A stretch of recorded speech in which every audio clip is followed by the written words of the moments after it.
माझ्यासारखं फुटकं नशीब कुणाचं नाही. 10 लाखाचं कर्ज होतं म्हणून तिसऱ्या मजल्यावरनं उडी मारली. खाली फॉर्च्युनरवर येऊन पडलो. आता फॉर्च्युनरवाला 5 लाख रुपये मागालाय. आता 15 लाख रुपये खर्च झाला. लाईफमध्ये मी या टप्प्यावर आहे. माझं पैशाचं पाकिट चोरीला गेलं तर माझं पाकिट बघून चोरी करणाऱ्याला पण वाईट वाटेल. माहित नाही ती कोण लोक आहेत ज्यांच्या स्वप्नात राजकुमारी येते.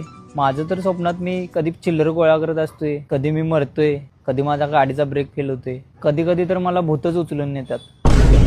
प्रॉब्लेमचं आणि माझं असं नातं आहे, मी जगाच्या कुठल्या पण कोपऱ्यात जाऊ दे ते मला बरोबर शोधून काढतात. मला ना हे सगळं सोडून कुठेतरी लांब जावं वाटते. त्याच्यासाठी पण पैसे नाहीत माझ्याकडे.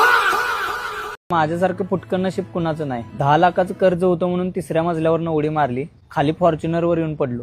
आता फॉर्च्युनरवाला 5 लाख रुपये मागालाय. आता 15 लाख रुपये खर्च झाला. लाईफमध्ये मी या टप्प्यावर आहे. माझं पैशाचं पाकिट चोरीला गेलं तर माझं पाकिट बघून चोरी करणाऱ्याला पण वाईट वाटेल.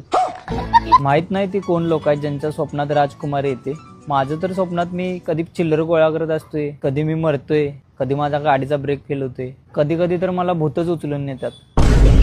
प्रॉब्लेमचं आणि माझं असं नातं आहे, मी जगाच्या कुठल्या पण कोपऱ्यात जाऊ दे ते मला बरोबर शोधून काढतात. मला ना हे सगळं सोडून कुठेतरी लांब जावं वाटते. त्याच्यासाठी पण पैसे नाहीत माझ्याकडे.